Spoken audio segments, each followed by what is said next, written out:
DPRD Maluku Tengah setujui 19 agenda kerja masa sidang kedua tahun 2022.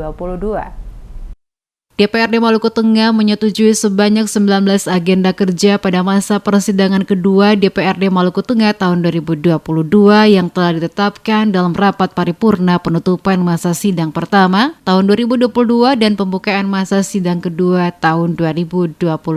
Rapat paripurna DPRD Maluku Tengah dilaksanakan pada Jumat 20 Mei di ruang sidang utama kantor DPRD di Masohi. Dihadiri asisten 3 mewakili Bupati Tuasikal Abua dengan agenda paripurna diantaranya adalah penyerahan surat-surat masuk dari masyarakat serta penetapan jadwal kedewanan masa sidang kedua tahun 2022.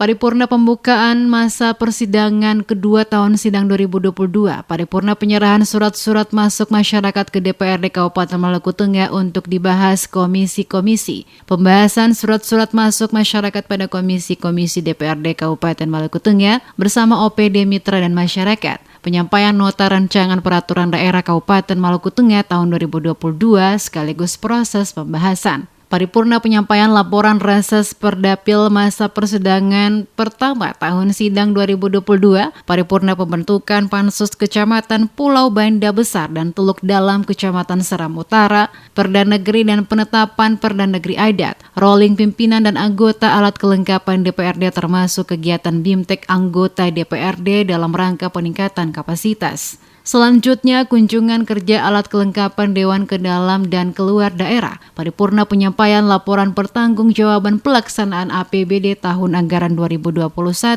Penetapan pembahasan dan penetapan perubahan APBD tahun anggaran 2022.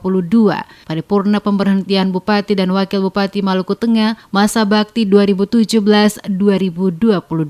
Pengawasan program kegiatan tahun anggaran 2021, laporan rapat dengar pendapat alat kelengkapan Dewan bersama OPD Mitra terkait masa reses, paripurna penutupan masa persidangan kedua tahun sidang 2022 dan juga Perda Perkebunan dan Pertanian. Rapat paripurna dipimpin Ketua DPRD Fatsa Tuan Kota didampingi Wakil Ketua Demianus Hatu dan anggota DPRD, Sekretaris DPRD Sah Alim Latu Konsina dan dihadiri asisten 3 Setda Maluku Tengah, M. Bahrum Kalau, mewakili Bupati, seluruh kepala OPD dan unsur Forkopimda di lingkungan pemerintah Maluku Tengah.